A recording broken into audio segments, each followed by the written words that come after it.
ଶ୍ରୀକ୍ଷେତ୍ର ପୁରୀରେ ବିରାଜିତ ମହାବିଷ୍ଣୁ ଶ୍ରୀ ଜଗନ୍ନାଥ ମହାପ୍ରଭୁଙ୍କୁ ଦର୍ଶନ କଲେ ମୀନ ରାଶି ଜାତ ବ୍ୟକ୍ତିଙ୍କର ରହିଥିବା ସମସ୍ତ ଦୋଷ ଖଣ୍ଡନ ହୋଇ ମନବାଞ୍ଛିତ ଫଳ ପ୍ରାପ୍ତ ହୋଇଥାଏ।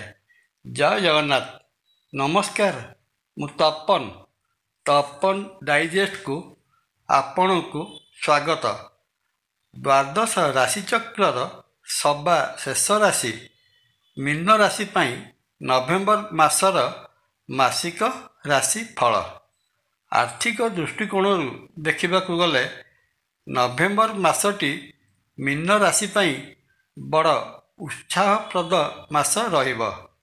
ମୀନ ରାଶିର ଅଧିପତି ବୃହସ୍ପତି ନିଜ ରାଶିଠାରୁ ପଞ୍ଚମ ଭାବ କର୍କଟ ରାଶିରେ ଉଚ୍ଚ ଭାବରେ ଅବସ୍ଥାନ କରିଥିବାରୁ ନଭେମ୍ବର ମାସରେ ମୀନ ରାଶି ଜାତ ବ୍ୟକ୍ତିଙ୍କର ଆର୍ଥିକ ଅଭିବୃଦ୍ଧି ଘଟିବ। ମୀନ ରାଶି ଜାତ ବ୍ୟକ୍ତି ଏହି ମାସରେ ବାଣିଜ୍ୟ ବେପାର କ୍ଷେତ୍ରରୁ ପ୍ରଚୁର ଅର୍ଥ ଉପାର୍ଜନ କରିବାକୁ ସକ୍ଷମ ହେବେ। ମୀନ ରାଶିର ଦ୍ୱିତୀୟ ଧନଭାବ ମେଷ ରାଶିର ଅଧିପତି ମଙ୍ଗଳ ମୀନ ରାଶିର ଭାଗ୍ୟସ୍ଥାନ ନିଜ ଘର ବିଛା ରାଶିରେ ଅବସ୍ଥାନ କରୁଥିବାରୁ ଏହି ସମୟରେ ମୀନ ରାଶି ଜାତ ବ୍ୟକ୍ତି ରିଏଲ ଇଷ୍ଟେଟ ବିଜନେସ୍, ଇଲେକ୍ଟ୍ରୋନିକ୍ସ ଉପକରଣ ତଥା ଠିକାଦାରୀ କାମରୁ ଆଶାତୀତ ଅର୍ଥ ଉପାର୍ଜନ କରିବାରେ ସମର୍ଥ ହେବେ। ପୂର୍ବରୁ ବିଭିନ୍ନ ଫାଇନାନ୍ସିଆଲ ସଂସ୍ଥାରେ କରିଥିବା ଅର୍ଥ ବିନିଯୋଗରୁ ମୋଟା ରକମର ରିଟର୍ଣ୍ଣ ପାଇପାରିବେ। ଅର୍ଥ ଉପାର୍ଜନ ସନ୍ତୋଷଜନକ ରହୁଥିବାରୁ ନଭେମ୍ବର ମାସରେ ମୀନ ରାଶି ଜାତ ବ୍ୟକ୍ତିଙ୍କର ଅର୍ଥ ସଞ୍ଚୟର ପରିମାଣ ବୃଦ୍ଧି ପାଇବ। ନଭେମ୍ବର ମାସରେ ମୀନ ରାଶିର କ୍ୟାରିୟର ସମ୍ପର୍କରେ ଚିନ୍ତା କଲେ ଜଣାଯାଏ ଏହି ମାସରେ ମୀନ ରାଶି ତଥା ମୀନ ରାଶିର ଦଶମ କର୍ମଭାବର ଅଧିପତି ବୃହସ୍ପତି ପଞ୍ଚମ ସ୍ଥାନରେ ଉଚ୍ଚ ଭାବରେ ଅବସ୍ଥାନ କରିଥିବାରୁ କର୍ମକ୍ଷେତ୍ରରେ ସମସ୍ତଙ୍କର ପ୍ରଶଂସାର ପାତ୍ର ହେବେ, ସମ୍ମାନିତ ହେବେ। ସହକର୍ମୀମାନଙ୍କର ସହଯୋଗ ମିଳିବ, ପ୍ରମୋଶନର ଆଶା କରାଯାଏ। ସରକାରୀ ଚାକିରି ପାଇଁ ପ୍ରସ୍ତୁତ ହେଉଥିବା ଛାତ୍ରଛାତ୍ରୀମାନେ ନଭେମ୍ବର ମାସର ଦ୍ୱିତୀୟାର୍ଦ୍ଧରେ ଅନୁକୂଳ ଫଳ ପାଇବାର ବହୁତ ସମ୍ଭାବନା।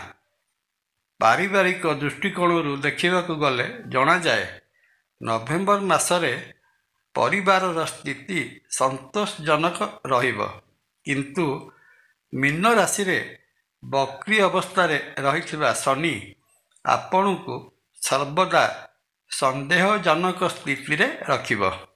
ଏହି ସମୟରେ ପରିବାରର ଅନ୍ୟ ସଦସ୍ୟମାନଙ୍କ ଦୋଷ ଉପରେ ଦୃଷ୍ଟି ଦେବା ଛାଡ଼ି ନିଜ ଉପରେ ନିଜର ଫୋକସ୍ ରଖନ୍ତୁ। ଅନ୍ୟମାନଙ୍କର ଭୁଲ ଠିକକୁ ନଜର ଅନ୍ଦାଜ କରନ୍ତୁ। ଅବସ୍ଥା ଆପଣା ଛାଏଁ ଆପଣଙ୍କ ସପକ୍ଷରେ ହୋଇଯିବ। ସହଧର୍ମିଣୀଙ୍କ ସହିତ ସାମାନ୍ୟ ମତଭେଦ ଦେଖାଦେଇପାରେ। ନଭେମ୍ବର ମାସରେ ମୀନ ରାଶି ଜାତକଙ୍କ ଶିକ୍ଷା କ୍ଷେତ୍ରରୁ ବନ୍ଧୁତା ପ୍ରେମ ସମ୍ପର୍କରେ ବଦଳି ଯାଇପାରେ। ସହପାଠିନୀଙ୍କ ସହିତ ରହିଥିବା ବନ୍ଧୁତାରେ କୋମଳ ଭାବନା ଉଦ୍ରେକ ହୋଇ ତାହା ଏ ମାସରେ ପ୍ରେମ ସମ୍ପର୍କରେ ପରିବର୍ତ୍ତିତ ହେବାର ବହୁତ ସମ୍ଭାବନା। ପୁନଶ୍ଚ ଏହି ସମୟରେ ଲଭ୍ ଲାଇଫ୍ ବା ପ୍ରେମ ସମ୍ପର୍କରେ ଥିବା ମୀନ ରାଶି ଜାତକ ପ୍ରେମ ସମ୍ପର୍କକୁ ବୈବାହିକ ରୂପ ଦେବା ପାଇଁ ସମସ୍ତ ପ୍ରକାର ପ୍ରଚେଷ୍ଟା ଜାରି ରଖିବେ। ସ୍ୱାସ୍ଥ୍ୟ ଦୃଷ୍ଟିରୁ ଦେଖିବାକୁ ଗଲେ ଜଣାଯାଏ ନଭେମ୍ବର ମାସର ପ୍ରଥମାର୍ଦ୍ଧଟି ମୀନ ରାଶି ପାଇଁ ଅନୁକୂଳ ଫଳ ପ୍ରଦାନ କରିବ ନାହିଁ। ଚକ୍ଷୁ ଓ ହାଡ଼ଜନିତ ଯନ୍ତ୍ରଣା ଭୋଗ କରିପାରନ୍ତି। ହୃଦୟ ବିକାର ଜନିତ ସମସ୍ୟାର ସାମନା କରିବାକୁ ପଡ଼ିପାରେ। ଏହା ସହିତ ମୀନ ରାଶିରେ ଅବସ୍ଥିତ ବକ୍ରି ଶନି ଶରୀରରେ ବାୟୁ ବିକାର ଜନିତ ରୋଗ ମଧ୍ୟ ପ୍ରଦାନ କରିପାରନ୍ତି। ମାସର ଦ୍ୱିତୀୟାର୍ଦ୍ଧରେ ସୂର୍ଯ୍ୟ ବିଛା ରାଶିରେ ପ୍ରବେଶ କଲେ ଏହିସବୁ ସମସ୍ୟାର ଅନ୍ତ ଘଟାଇବେ। ଏ ତ ଗଲା ମୋଟାମୋଟି ଭାବରେ ମୀନ ରାଶି ପାଇଁ ନଭେମ୍ବର ମାସର ମାସିକ ରାଶି ଫଳ। ମାସଟିରେ ରହିଥିବା ଅଶୁଭତ୍ୱକୁ ଦୂର କରି ଶୁଭ ଫଳ ପାଇବା ନିମନ୍ତେ ମୀନ ରାଶିଜାତ ବ୍ୟକ୍ତି ଦେବଦେବ ମହାଦେବଙ୍କୁ ଦର୍ଶନ କରି ପୂଜାର୍ଚ୍ଚନା କରନ୍ତୁ। ଶ୍ରୀକ୍ଷେତ୍ର ପୁରୀରେ ବିରାଜିତ ମହାବିଷ୍ଣୁ ଶ୍ରୀ ଜଗନ୍ନାଥ ମହାପ୍ରଭୁଙ୍କୁ ଦର୍ଶନ କଲେ ମୀନ ରାଶିଜାତ ବ୍ୟକ୍ତିଙ୍କର ରହିଥିବା ସମସ୍ତ ଦୋଷ ଖଣ୍ଡନ ହୋଇ ମନବାଞ୍ଛିତ ଫଳ ପ୍ରାପ୍ତ ହୋଇଥାଏ। ଜୟ ଜଗନ୍ନାଥ। ଭିଡ଼ିଓ ଭଲ ଲାଗିଲେ ଲାଇକ୍, କମେଣ୍ଟ, ସବସ୍କ୍ରାଇବ୍ ଓ ସେୟାର କରିବା ପାଇଁ ଅନୁରୋଧ।